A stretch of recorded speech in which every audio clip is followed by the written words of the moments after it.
नमस्कार। स्वागत है आपका हमारे इस वंडरफुल अफसरनामा सीरीज 7 में।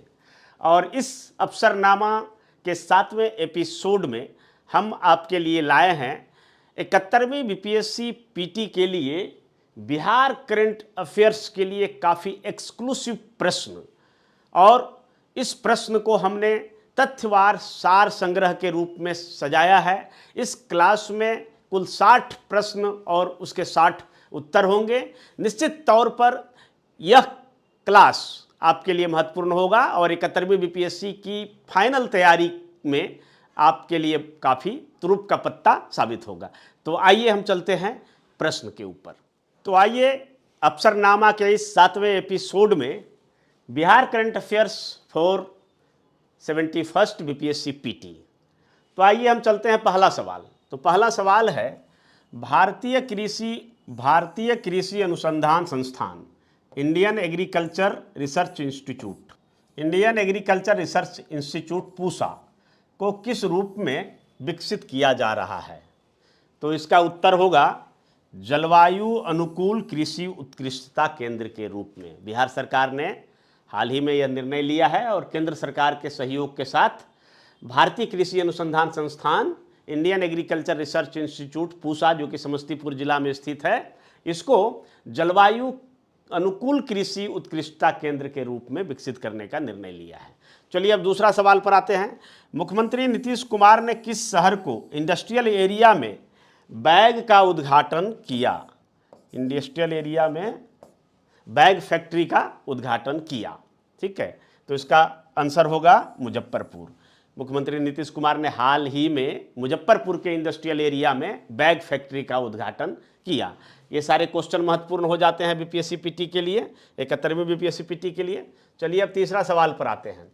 भारत का चौथा शेर प्रजनन केंद्र कहाँ स्थापित किया जाएगा? ठीक है, जहाँ शेर अपना प्रजनन करते हैं, रिप्रोडक्शन करते हैं। तो भारत में 3 और पहले से स्थापित हैं और चौथा जो स्थापित होगा वो बिहार में। तो बिहार में कहाँ? राजगीर जू सफारी काफ़ी महत्वपूर्ण है। अगर नहीं घूमे हैं तो एग्जाम के बाद एक बार जरूर घूम लीजिएगा। वहाँ आपको कई शेर देखने को मिलेंगे, वहाँ ग्लास ब्रिज भी है। तो राजगीर जू सफारी में चौथा शेर प्रजनन केंद्र जो है वो स्थापित किया जाएगा। चौथा प्रश्न पर आइए। विक्रम लॉक नहर सौर परियोजना का उद्घाटन किसके द्वारा किया गया है?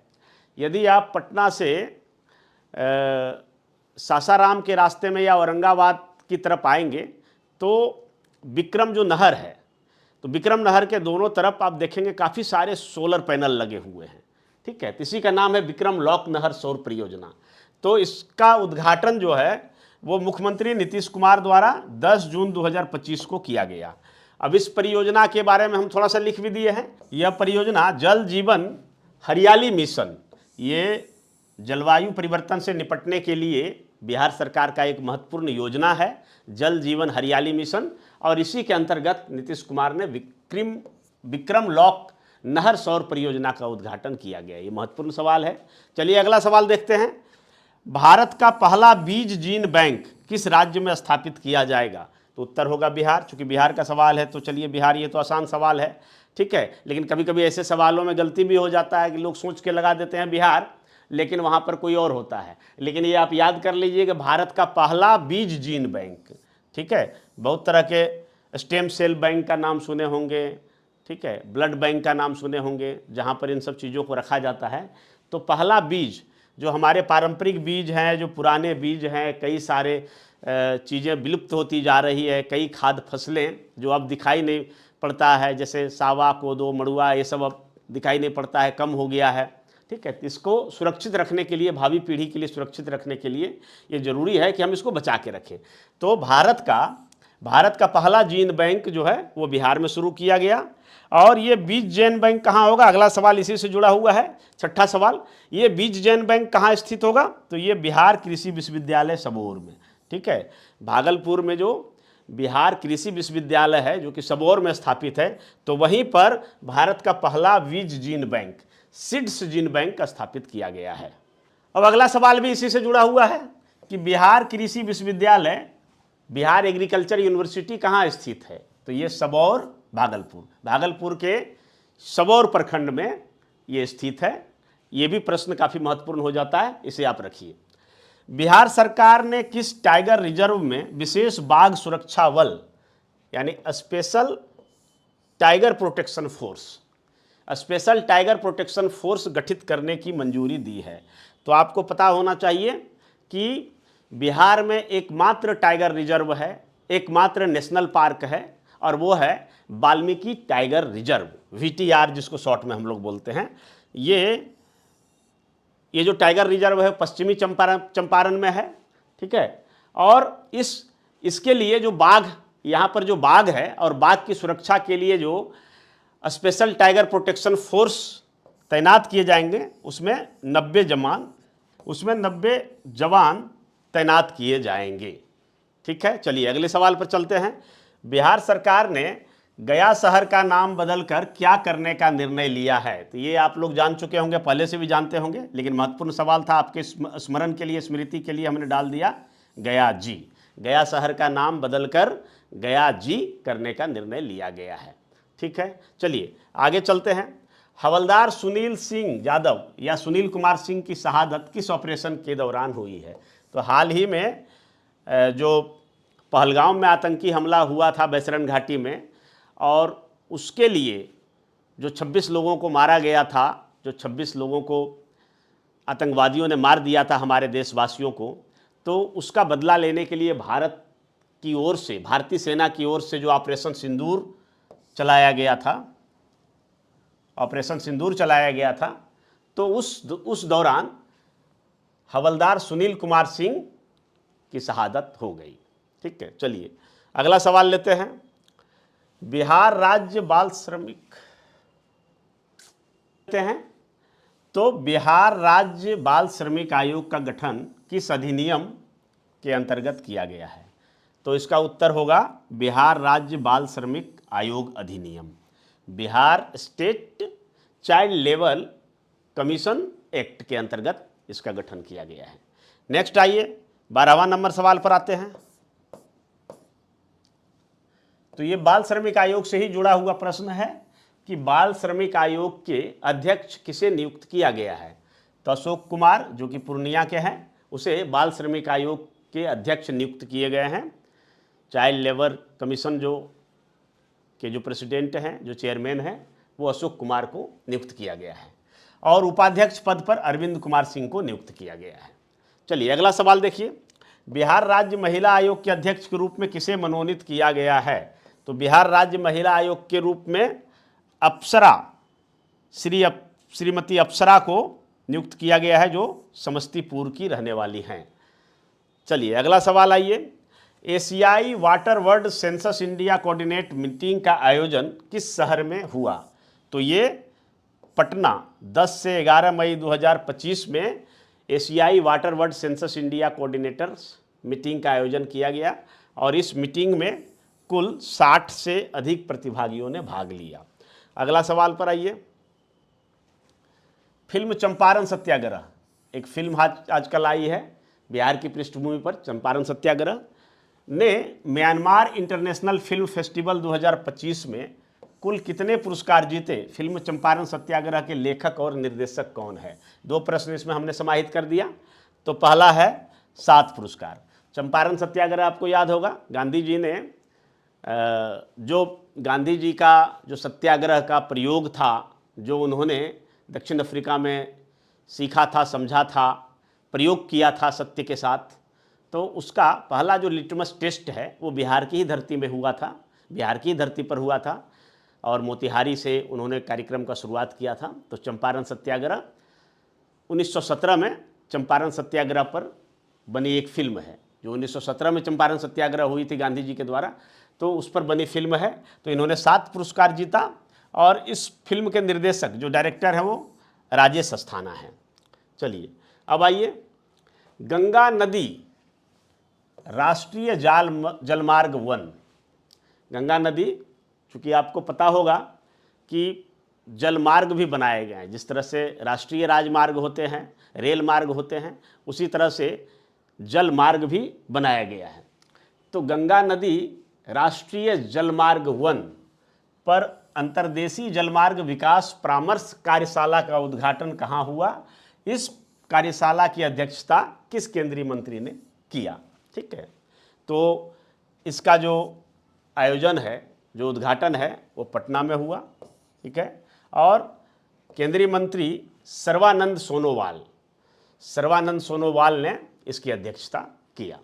ठीक है, चलिए अब अगला सवाल पर आइए। मुख्यमंत्री नीरा संवर्धन योजना का शुभारंभ कब किया गया? मुख्यमंत्री नीरा जो ताड़ और खजूर के पेड़ से जो रस निकलता है तो उसे नीरा कहा जाता है।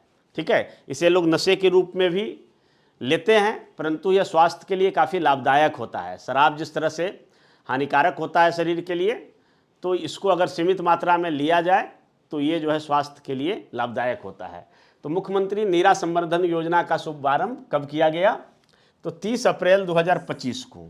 मुख्यमंत्री नीरा संवर्धन योजना का मुख्य उद्देश्य नीरा उत्पादकों और ताड़ वृक्ष मालिकों को रोजगार और आर्थिक सहयोग देना है।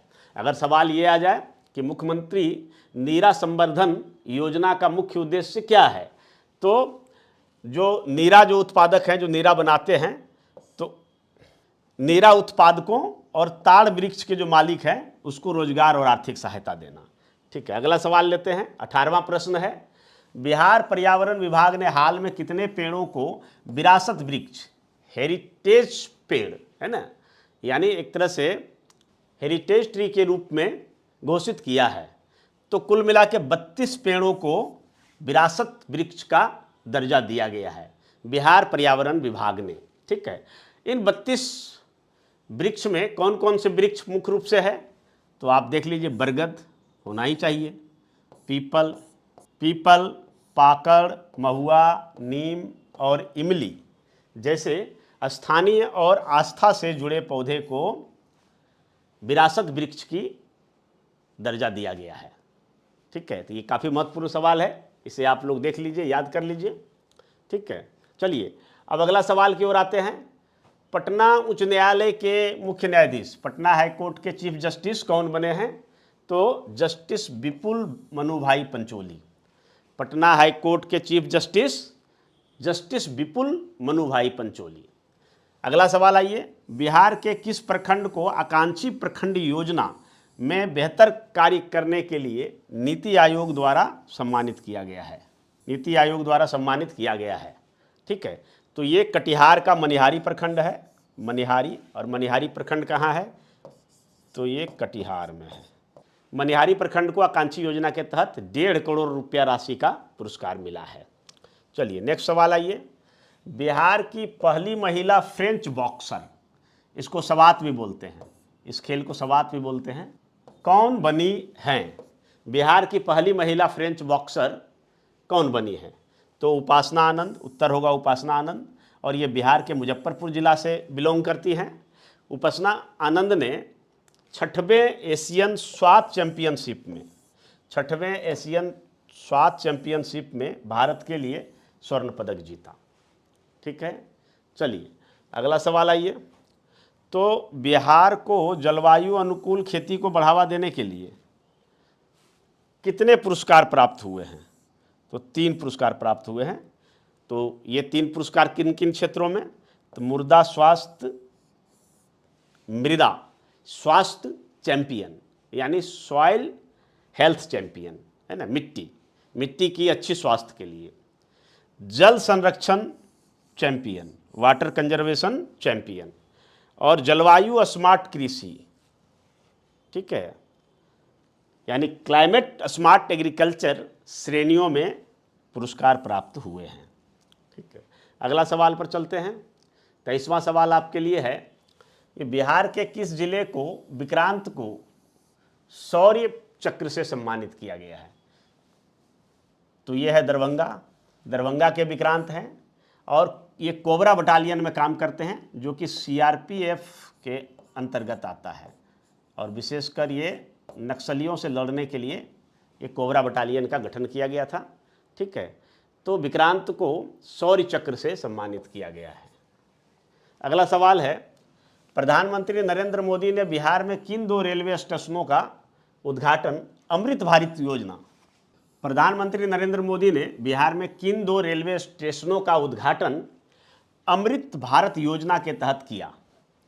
तो उत्तर होगा 2। और ये 2 कौन कौन है? तो पहला है थावे, जो कि गोपालगंज जिला में पड़ता है, और दूसरा है पीरपैंती, जो कि भागलपुर जिला में पड़ता है। 25वां सवाल आइए, बिहार का सबसे बड़ा कंक्रीट डैम किस जिले में बनाया जाएगा? बिहार का सबसे बड़ा कंक्रीट डैम किस जिले में बनाया जाएगा? तो जमुई जिला में बनाया जाएगा। और ये कहाँ? तो जमुई जिला में एक वरनार नदी है और इस वरनार जलाशय परियोजना के तहत किया जाएगा। आपको मैं बता दूं, मेरा जो पैतृक गांव है वो इसी वरनार नदी के किनारे बसा हुआ है और प्रकृति के गोद में इस नदी के आगोश में हमारा पालन पोषण हुआ था और इस बात के लिए हमें गर्व है। अगला सवाल है, राष्ट्रीय पंचायती राज दिवस 2025 का आयोजन मधुबनी जिले के किस प्रखंड में आयोजित हुआ? तो एक उत्तर तो आपको प्रश्न में ही मिल गया कि राष्ट्रीय पंचायती राज दिवस 2025 का आयोजन कहाँ हुआ? तो मधुबनी जिला में हुआ। लेकिन आपको बताना है कि किस प्रखंड में हुआ। तो उत्तर है झंझारपुर के लोहना उत्तर ग्राम पंचायत में ये आयोजित हुआ। अगला प्रश्न है, जलवायु कार्यवाही विशेष पंचायत पुरस्कार 2025 में तीसरा स्थान किस ग्राम पंचायत को मिला? ये तीसरा क्यों पूछा जा रहा है, पहला और दूसरा क्यों नहीं पूछा गया? तो इसका उत्तर है कि पहला और दूसरा बिहार से संबंधित नहीं है। बाकी जो पहला और दूसरा है वो बिहार छोड़कर किसी अन्य प्रदेशों के पंचायत को मिला है, लेकिन तीसरा पुरस्कार बिहार की पंचायत को मिला है। तो ये इसका उत्तर होगा कि तीसरा जो जलवायु कार्यवाही विशेष पंचायत पुरस्कार 2025 में जो तीसरा स्थान मिला है वो मोतीपुर पंचायत को मिला है। और मोतीपुर पंचायत कहाँ है? तो समस्तीपुर में है और ये बिहार में है। और अगर पहला स्थान की बात करें तो पहला स्थान दब्बा एस ग्राम पंचायत, जो कि महाराष्ट्र में पड़ता है, उसको मिला है। और इसी प्रकार दूसरा पुरस्कार की बात करें तो बिरदाहल्ली ग्राम पंचायत, जो कि कर्नाटक में पड़ता है। अगला प्रश्न है, यह 28वां प्रश्न है, राजगीर में बनने वाला पहला डायनासोर पार्क, राजगीर में बनने वाला पहला डायनासोर पार्क किस युग को दर्शाने के लिए बनाया जाएगा? ठीक है, तो ये मेसोजोइक युग होगा। डायनासोर किस युग में रहता था? इसका एक पीरियड होता है ट्रायसिक पीरियड, जुरासिक पीरियड, जो कि मेसोजोइक ईरा के अंतर्गत था। तो राजगीर में जो बनने वाला डायनासोर पार्क है वो मेसोजोइक ईरा के बारे में बताया जाएगा और उस युग को दर्शाने के लिए बनाया जाएगा। अगला प्रश्न है, बिहार के किस जिले में राष्ट्रकवि रामधारी सिंह दिनकर के नाम पर विश्वविद्यालय स्थापित किए जाने की घोषणा की गई है? तो उत्तर है बेगूसराय। चूँकि रामधारी सिंह दिनकर बेगूसराय के सिमरिया के ही रहने वाले थे और यही कारण है कि जो यूनिवर्सिटी बनेगा, ठीक है, रामधारी सिंह दिनकर के नाम पर जो यूनिवर्सिटी बनेगा वो बेगूसराय सिमरिया में ही बनेगा। ठीक है। अगला सवाल है, राष्ट्रीय खाद्य प्रौद्योगिकी उद्यमिता एवं विकास प्रबंधन NIFTEM अर्थात national institute food technology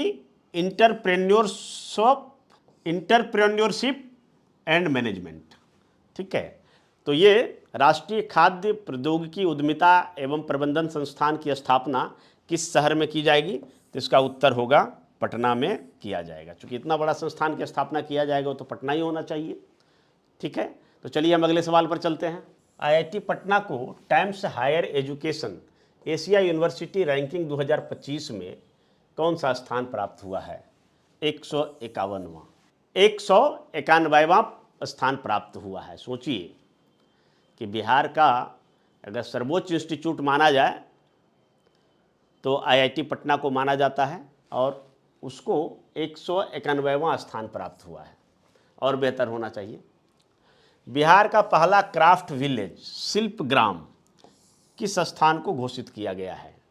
craft village जो हैंडीक्राफ्ट वगैरह होते हैं, शिल्पकारी होता है, दस्तकारी होता है, तो मधुबनी पेंटिंग के लिए मशहूर मधुबनी जिला के जितवारपुर गांव जो है वो मधुबनी पेंटिंग के लिए काफ़ी मशहूर है। तो मधुबनी पेंटिंग के लिए जितवारपुर को बिहार का पहला क्राफ्ट विलेज घोषित किया गया है। चलिए अगले सवाल पर चलते हैं। तो बिहार के किस व्यक्ति को वाशिंगटन डिजिटल यूनिवर्सिटी द्वारा डॉक्टरेट की मानद उपाधि से सम्मानित किया गया है? ठीक है, यानी वाशिंगटन डिजिटल यूनिवर्सिटी, अमेरिका के राजधानी स्थित वाशिंगटन डिजिटल यूनिवर्सिटी द्वारा डॉक्टरेट की मानद उपाधि, तो उनका नाम है पीयूष रंजन। पीयूष रंजन को वाशिंगटन डिजिटल यूनिवर्सिटी द्वारा डॉक्टरेट की मानद उपाधि से विशोभित किया गया है। डॉक्टर पीयूष रंजन को यह पुरस्कार किस लिए मिला है? डॉक्टर पीयूष रंजन को यह उपाधि किस लिए मिला है? तो ये मिला है समाज सेवा, विशेष रूप से युवाओं के कौशल विकास और रोजगार के प्रयासों के लिए इसको प्रदान की गई है। चलिए अगला सवाल पर आते हैं। बिहार सरकार द्वारा राज्य के कितने जिलों में एकीकृत औद्योगिक टाउनशिप स्थापित कर रही है? बिहार सरकार द्वारा कितने ऐसे जिले हैं जिसमें इंटीग्रेटेड इंडस्ट्रियल टाउनशिप स्थापित कर रही है? जैसे कि बिहटा में है, पटना जिला के अंतर्गत बिहटा में है, ठीक है, कैमूर जिला के अंतर्गत दुर्गावती में है, बेगूसराय के अंतर्गत बरौनी में है। तो उसी प्रकार 12 जिलों में, और इन 12 जिलों में कौन कौन सा होगा? तो रोहतास, सासाराम वाला रोहतास, पश्चिम चंपारण बेतिया वाला, सारण छपरा वाला, पूर्णिया, बेगूसराय, वैशाली हाजीपुर वाला वैशाली, भागलपुर, बांका, जमुई, जहानाबाद, दरभंगा और समस्तीपुर। ये 12 ज़िले हैं, ये 12 ज़िले हैं जहाँ पर इंटीग्रेटेड इंडस्ट्रियल टाउनशिप स्थापित करने का विचार बिहार सरकार द्वारा किया जा रहा है। चलिए अगला आइए। बिहार वित्त वर्ष 2025-26 में अनुमानित बिहार में प्रति व्यक्ति बिजली की खपत लगभग कितनी है? इस प्रकार के सवाल जो है ना बीपीएससी हमेशा पूछती है, तो इसको ध्यान देके देख लेना है। तो कितना है?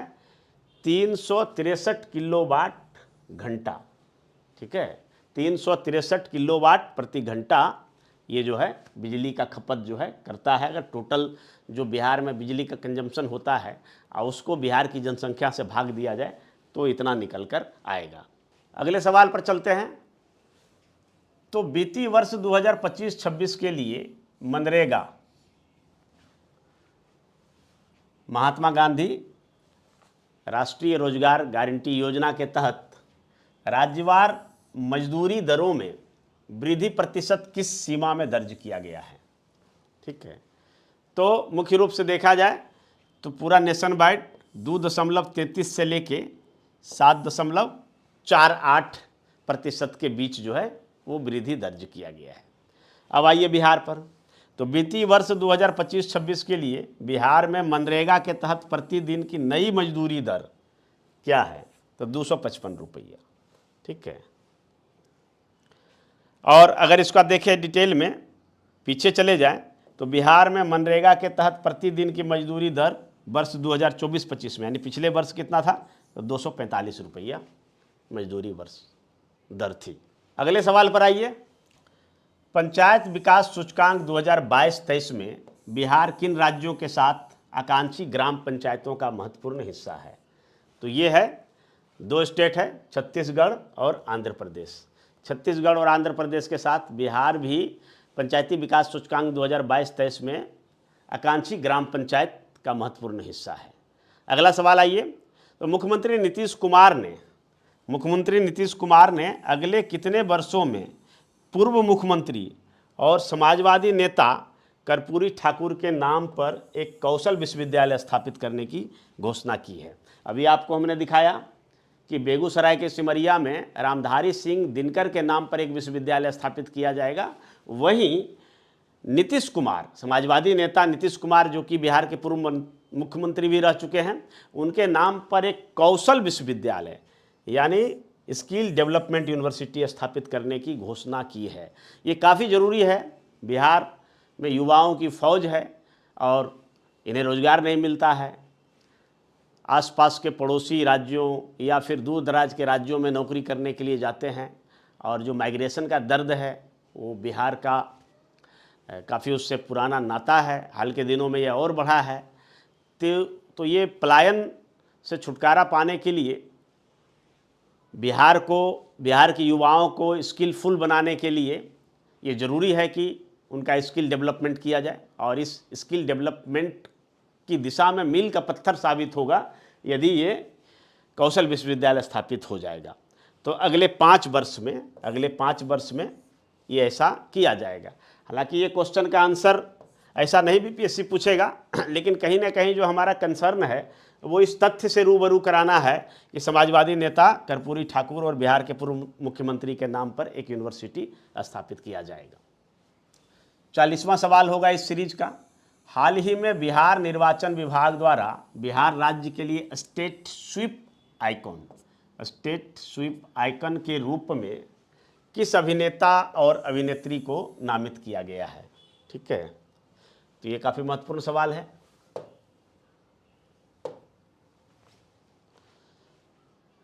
तो क्रमशः 2 अभिनेता हैं और क्रमशः एक अभिनेता और एक अभिनेत्री हैं, तो जिनमें कांति प्रकाश झा और नीतू चंद्रा क्रांति, ये 2 अभिनेता और अभिनेत्री हैं जो बिहार इलेक्शन डिपार्टमेंट के द्वारा स्टेट स्वीप आइकन के रूप में इन्हें नामित किया गया है। कांति प्रकाश झा और नीतू चंद्रा स्वीप कार्यक्रम के तहत मतदाता शिक्षा और जागरूकता अभियान में भाग लेंगे। नेक्स्ट सवाल आइए।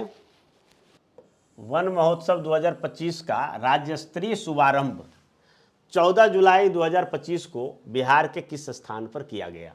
ठीक है, तो उत्तर होगा एक अने मार्ग परिसर पटना, जो कि मुख्यमंत्री नीतीश कुमार का निवास स्थल भी है, मुख्यमंत्री निवास है, और यहीं पर वन महोत्सव का आयोजन किया गया। वन महोत्सव 2025 का उद्घाटन मुख्यमंत्री नीतीश कुमार ने किया, और मुख्यमंत्री नीतीश कुमार ने वन महोत्सव 2025 के अवसर पर आम के पौधे का रोपण किया है। किस पौधे का रोपण किया है? तो आम के पौधे का रोपण किया है। अगला सवाल आइए। हाल ही में पटना उच्च न्यायालय के 45वें मुख्य न्यायाधीश के रूप में किसे नियुक्त किया गया है? ठीक है, ये सवाल का दोहराव हो गया है, कभी कभी होना भी चाहिए, तो याद रख लीजिए। न्यायमूर्ति विपुल एम पंचोली, जस्टिस विपुल एम पंचोली को पटना हाई कोर्ट का चीफ जस्टिस बनाया गया है। बिहार से संबंधित प्रश्न है, आयुष्य पुस्तक के लेखक कौन हैं? आयुष्य पुस्तक के लेखक हैं डॉक्टर राजवर्धन आजाद, ये एक तथ्य है। अगला आइए 44वां प्रश्न पर हम चलते हैं। बिहार सरकार ने किस वर्ग के विकास के लिए एक आयोग गठित किया है? किस वर्ग के विकास के लिए?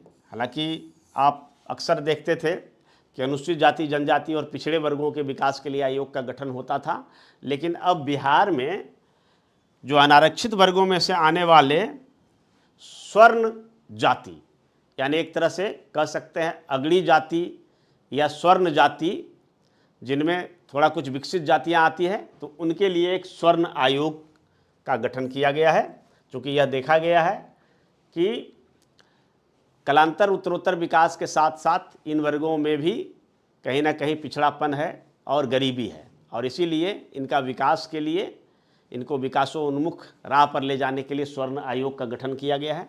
और स्वर्ण आयोग का अध्यक्ष कौन होंगे? तो अध्यक्ष होंगे महाचंद्र प्रसाद सिंह, जो कि बीजेपी से हैं। और स्वर्ण आयोग का उपाध्यक्ष कौन होगा? तो राजीव रंजन प्रसाद, ये जदयू से हैं। ठीक है, स्वर्ण आयोग का अध्यक्ष महाचंद्र प्रसाद सिंह, इसको याद रख लीजिए, काफ़ी वीवीआई है। ठीक है, और उपाध्यक्ष होंगे राजीव रंजन प्रसाद। महाचंद्र प्रसाद सिंह जहां भारतीय जनता पार्टी से हैं, वहीं राजीव रंजन प्रसाद जनता दल यूनाइटेड से हैं। चलिए अब अगले सवाल पर चलते हैं। अगला सवाल है 45वां नंबर का सवाल है, किस संस्थान के छात्रों ने AI आर्टिफिशियल इंटेलिजेंस आधारित नदी सफाई रोबोट विकसित किया है? तो ये बिहार का सबसे महत्वपूर्ण जो इंजीनियरिंग संस्थान है वो है MIT मुजफ्फरपुर। ठीक है, NIT के बाद, IIT और NIT के बाद अगर बिहार में कोई अच्छा इंजीनियरिंग संस्थान है तो वो MIT मुजफ्फरपुर है। तो MIT मुजफ्फरपुर के छात्रों ने आर्टिफिशियल इंटेलिजेंस से आधारित नदी सफाई रोबोट विकसित किया गया है। ठीक है, अगला सवाल आइए, राघोपुर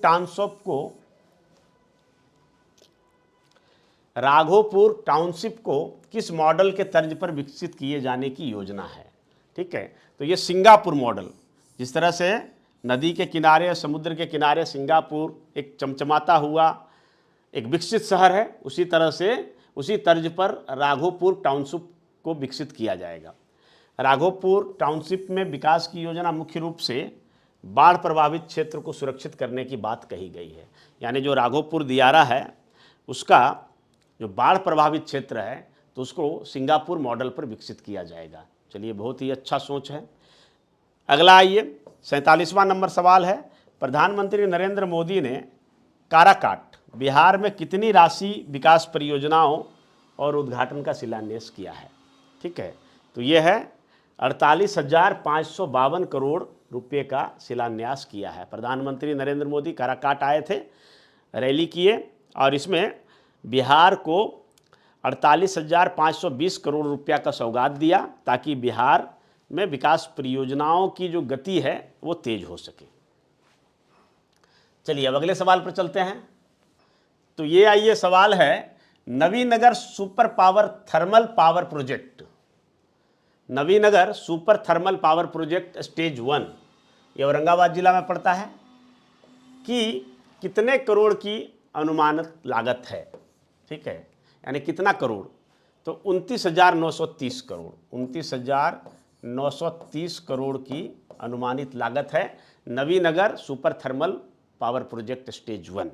ठीक है, आपको पता होना चाहिए कि औरंगाबाद के नवीनगर प्रखंड में एनटीपीसी का एक महत्वपूर्ण इकाई है जहाँ से बिजली का उत्पादन होता है।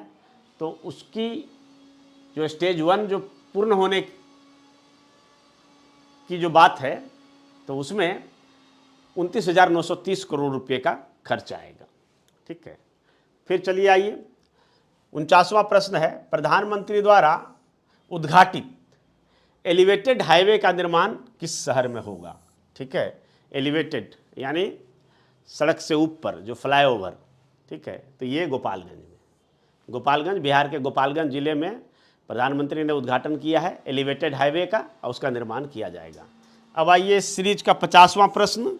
धीरे धीरे हम लोग इस कार्यक्रम का, इस क्लास का उत्तरार्ध में जा रहे हैं। कुल 60 सवाल इसमें हम शामिल किए हैं और उन 60 सवाल में से 50वां प्रश्न तक हम लोग पहुंच गए हैं। सोननगर और मोहम्मदगंज के बीच कौन सी रेल लाइन परियोजना राष्ट्र को समर्पित किया गया है। तो तीसरी रेल लाइन परियोजना। ठीक है, तीसरा। ठीक है, दो रेल लाइन पहले से है, अब तीसरा लाइन भी इसमें बिछाया जाएगा। ठीक है, अगला सवाल आइए, 51वां नंबर सवाल होगा, बिहार सरकार ने किस आयोग को पुनर्गठित किया है। तो राज्य अल्पसंख्यक आयोग, स्टेट माइनॉरिटी कमीशन को फिर से पुनर्गठित किया है। पुराने जो लोग थे उनको हटाकर नए लोगों को नियुक्ति किया गया है और इस नए लोगों से आयोग को और अधिक प्रभावी बनाने का प्रयास किया। अब ये जो राज्य अल्पसंख्यक आयोग का गठन किया गया है, पुनर्गठन किया गया है स्टेट माइनॉरिटी कमीशन का, तो उसमें कौन कौन है, अध्यक्ष कौन बनाए गए हैं। तो अध्यक्ष देख लीजिए, ये गुलाम रसूल बलियावी जो कि जनता दल यूनाइटेड से संबंध रखते हैं, और आयोग का जो उपाध्यक्ष है वो लखविंदर सिंह और मौलाना उमर नौरानी। ठीक है, यानी माइनॉरिटी कमीशन, माइनॉरिटी में सिख भी आता है, तो ये सिख धर्म का प्रतिनिधित्व करने के लिए लखविंदर सिंह को और बाकी इस्लाम से गुलाम रसूल बलियावी और मौलाना उमर नूरानी को नियुक्त किया गया है। अब आइए नेक्स्ट, नई बैगन पीरियोडिकल ओवरहॉलिंग क्षमता विस्तार परियोजना कहाँ स्थापित की जा रही है। तो इसका उत्तर होगा जमालपुर रेलवे वर्कशॉप, जो कि मुंगेर जिला में पड़ता है बिहार में। और जमालपुर रेलवे स्टेशन के बारे में बता दूं कि ये जमालपुर जो वर्कशॉप है, रेलवे वर्कशॉप है, ये भारत का सबसे पुराना वर्कशॉप में से एक है। तो इसकी महत्ता है और यहाँ पर नई बैगन जो रेलवे का बैगन होता है उसका पीरियड टू पीरियड यानी टाइम टू टाइम जो ओवरहॉलिंग होता है, उसका जो मरम्मती कार्य होता है, तो उसके लिए ये क्षमता विस्तार परियोजना स्थापित किया गया है जमालपुर रेल वर्कशॉप में, जो कि मुंगेर में है। और इसकी नींव किसने रखी? तो रेल मंत्री अश्विनी वैष्णव ने। और परियोजना के लिए आवश्यक निवेश कितना है? तो लगभग 79 करोड़ रुपया, 79 करोड़ रुपया इस परियोजना में खर्च की जानी है। तो ये महत्वपूर्ण प्रश्न हुआ। अब आगे नेक्स्ट प्रश्न पर आ जाइए। बिहार सरकार ने किस जिले में अंतर्राष्ट्रीय गन्ना अनुसंधान स्थापित करने का घोषणा किया है?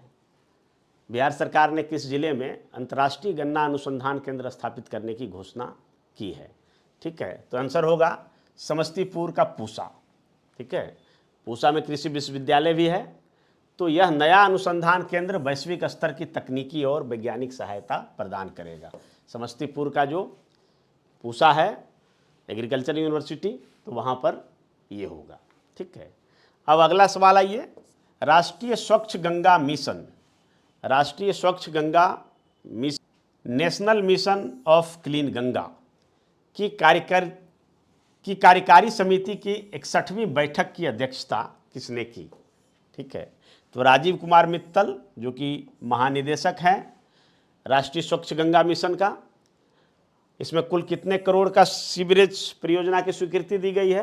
तो कुल मिला के 900 करोड़ से अधिक। और आरा के लिए, इससे जुड़ा प्रश्न है, आरा बिहार के लिए स्वीकृत सीवरेज परियोजना की लागत जो है वो 328 करोड़। यानी ये कुल मिला के जो राष्ट्रीय स्वच्छ गंगा मिशन की 61वीं बैठक हुई, तो उसकी अध्यक्षता राजीव कुमार मित्तल ने किया था।